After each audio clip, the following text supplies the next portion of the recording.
Hello folks, welcome. It's a rainy day today. Yeah. Rainy, rainy, rainy. A real autumn fall day. Well, I just recently went down my local hardware store and bought myself some, well, I bought myself a sheet of board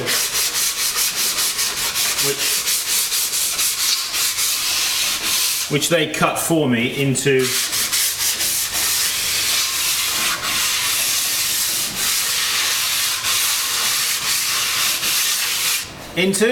haha, you guessed it, wareboards. Do you use wareboards? You need to use wareboards because they teach you to make a consistent amount of work rather than just 3 or 4 or 5 or 6 pots. You're more encouraged to make more, so get yourself some wareboards. Don't forget that when you do, you may need to sand them off, otherwise you'll get splinters in your fingers. Alright? The other good thing about having wareboards is you, with the help of these guys, these brackets, you buy yourself some brackets like this. I've done a clip on this, haven't I? And then you can put these brackets on the wall and you've got some decent racking for your pots. Alright? So if you've got a spare area of wall in your studio or wherever you want to put your pots, where you can put up some of these, and then you can put your wareboards on the brackets, you see. The good thing is they're removable. Anyway, yeah, I'm just doing a bit of sanding up of them. And the other thing I'm doing, which I'm just going to get right back to because, well, actually I went downstairs and made myself a cup of coffee. Which I've now finished, it seems. Yeah, I'm here on the wheel. I've just recently made some mortars, and I'm now in the process of making the mortar that goes with the pestle. So why don't you just join me for that and we can just chat about it as we go. Let's see now, let's just move the camera. There you are. I've made some here, you can see in front of me, and let's just, yeah, I've left one here half finished, so there we are. These as you can see are thrown off the hump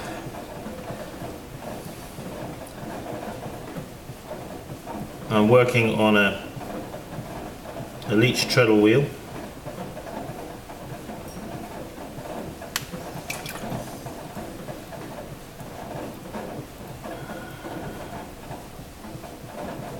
Now, I like a nice sort of tapering shape. It's pleasing to my eye if it's like that. So basically, points to remember here is get the top is important, that you get a nice even curved shape. Because if you think about the inside of the mortar, you want to have it so that it matches up with the same curve that's on the inside of the mortar. You want to replicate, as it were, on the top of the pestle. That's to enable you to get a good pounding, grinding action, you see. Alright. Now these I pretty much eyeball for length. And I use my finger, the nail of my finger, just to put a mark in there like that. Alright. And I take my spatula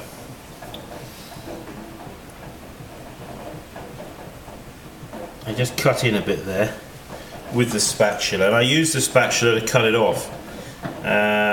You could actually cut it off with a piece of fine string or cord, just let it curl around and then pull it. Problem with that is, well, I won't say there's a problem with it, but I'm kind of just used to using the spatula. What I like about the spatula is that it cuts it, but then when it's cut it supports it on the end of the spatula. Let's see if I can demonstrate that. Okay, so now I'm lightly holding it here with my left hand, you see, and then I'm just putting that in, and that's it, you see? It's caught it there on the end of the spatula. So then I can put it down here on my board. La-di-da-di-da. Right, so, well, I'm going to bring up a bit more clay now, of course. Dee-dee-dee-dee-dee-dee.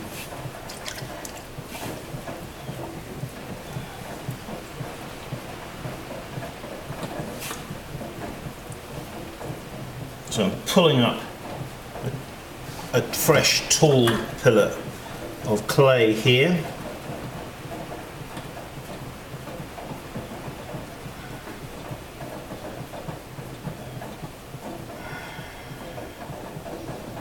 Shall we see if we can come in for a bit of detail?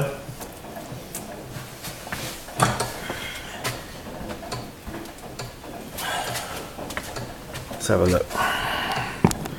See if I can remember how to manipulate this camera.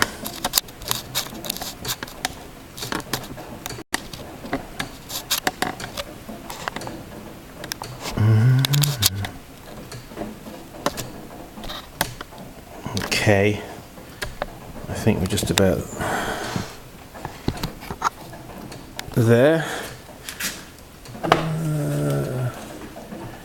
Adjusting our lighting. Well, one of the reasons I moved my wheel here to the window was we got a little bit of natural light coming in the window, which is nice. So, okay, so I basically just pulled up this pillar here, but I've now basically got to shape it and form the top. So I'm probably going to start here at the top just to create that nice dome on the top. Okay, and things that I look out for, or things that I'm consciously trying to make sure it doesn't have like a point up in the top there, in the middle. Make sure it hasn't got any grooves in it or anything, so it's, you just have to take a little bit of trouble there just to get that nice. Alright, now keep it nicely wet. Now I do a combination of pulling up like this, as well as pushing down. So now I'm grabbing the clay and I'm going down with it. Okay, can you see that? Apart from, yes, it will wobble a bit, but so don't worry if that happens. If it starts to go into a wobble, you just true it up again. What was I saying? Yeah, you know, the clay, we get this idea, the only thing you can do with clay is lift it up, but you can actually bring it on down as well. So I'm going to grab some clay here and then come down the stem. Alright.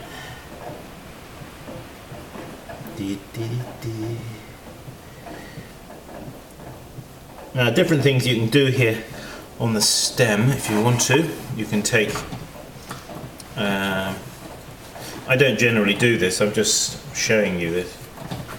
But you can use a kidney like this, alright, and you can use the curve there if you want to assist you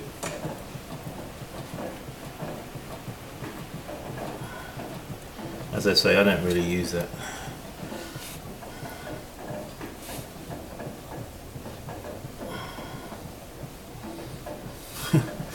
No, I'm not going to use that. I'm going to get myself in trouble with that thing. Okay, I'm going to go over it again now. Alright, can you? Now, so the top nicely domed, nice and matching curve to the inside of the mortar, and then I want to like waist it down so it's got like a narrow point in the middle. The narrowest point is in the middle, and then it begins to get a little fatter again on the end.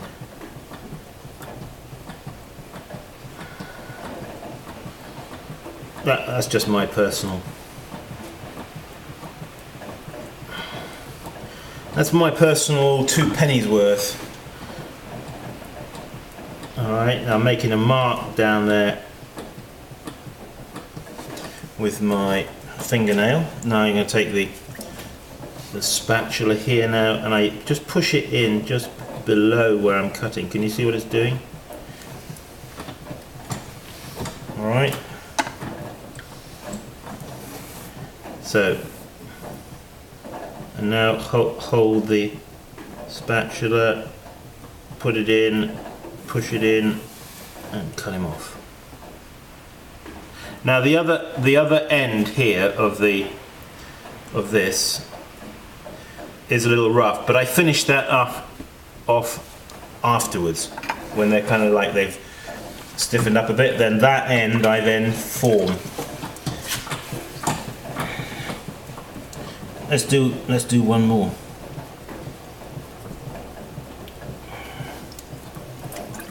Well, you saw me doing the handles, didn't you, the other day to the small little colanders I was making. These are slightly different insofar as they're not hollow as the colander handles were. That's a pretty typical thrown handle that you might put on a teapot, a casserole, a ramekin. In my case, I just used it and put it on the side of a GP bowl.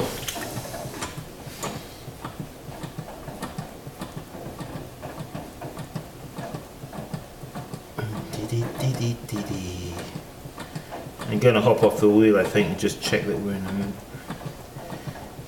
in the picture, because when I'm like zoomed in like this, it's very easy to be suddenly, you know, you get to the end of the clip and you sort of think, oh no, look, I should have checked that, you know, I'm way out of the picture. Oh no, we're okay, aren't we? We're good. We are good. Yeah, we're good.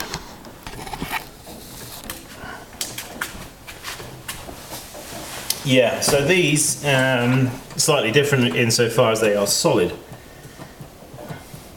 and of course it is very important to make sure, as they are a solid little lump,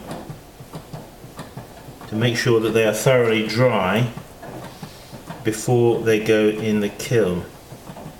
And these I do tend to always bisque these. It's just that if you don't bisque them, I've had some of these in the kiln once, and I didn't bisque fire them. I had them in raw, you know, and I had one blow up in the kiln, in the glaze firing. Of course, it was a glaze firing. I put them in raw. Oh my goodness! I had to unpack the whole kiln, clean out all the pots, little shards of clay just blown up, absolutely everywhere. So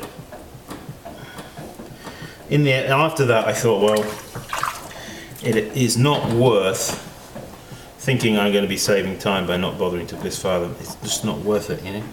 Something like this that is thick, and you know, pestles and mortars are a bit more substantially made, aren't they, than some other pots that we make. And they're made that way on purpose. They're made a little bit robustly, aren't they, because they have to withstand the pounding and grinding action. So yeah, so I from then on I thought, right, these are going to be bisque fired. If they blow up in the bisque, well, they blow up, you know. But a blow up in the bisque is not like a blow up in a glazed firing, because all the pots are glazed, of course, and every open bowl is like a recipient for all this crap that's flying around the kiln. So, but it is important to make sure that they are thoroughly dry even before you put them in a bisque kiln, of course. I mean, as it's important that any pot is dry, it's doubly important that these are dry, because being thick, they retain moisture right inside. So, okay, we're going to take this little spatula and I'm just going to push it in there underneath, just to that. Okay. And then I'm going to put in the spatula just there and cut through. And there he is. You see him balancing on the end of the... Whoa! You thought I was going to drop him, didn't you? So there you go. That's making...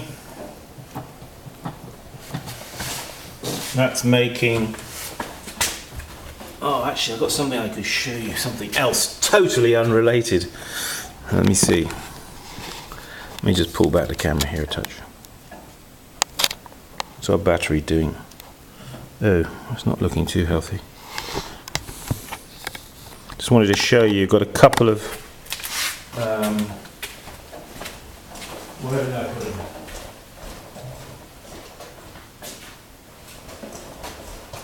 Where did I put them? Oh, here we are. Yeah, up here we've got some I just wanted to show you a new tool that we've got. It's going to go on the website. This is like a neck tool, you know, for getting inside a bottle when you want to, after you've closed it in and you want to get in there and you want it to lift the clay, you know, or just adjust the. So these are made of cherry, all right, and they're signed, and I've got keep practicing written on them, and they've got linseed oil on them, so they smell nice. So I've got a number of these, and more to come, and more little tools that we're adding to onto the website. So please go there, simonleachpottery.com, and have a look. There may be some tools there that you could do with that would assist you in your throwing. I try to make the tools so that they work. There are so many tools I see that don't really work very well, that are typically bought tools, and makes you wonder if a potter was even involved in the design of them at all, some of them. But this is just a small, simple neck tool, all right, for getting inside. It's not cumbersome or big. It's got a little broad end there, so it doesn't chatter. Some of them have got a sharp edge there, and when that goes inside the pot, it can create a chattering. So it doesn't have that. And it's got to keep practicing on it, which is going to, every time you pick it up, you're going to feel like getting on your wheel and practicing. Well, maybe that's the idea. Okay, so yeah, pestles and mortars, and and these little neck tools. Okay folks, see ya. Keep practicing. Hang on in there. Dee dee dee dee.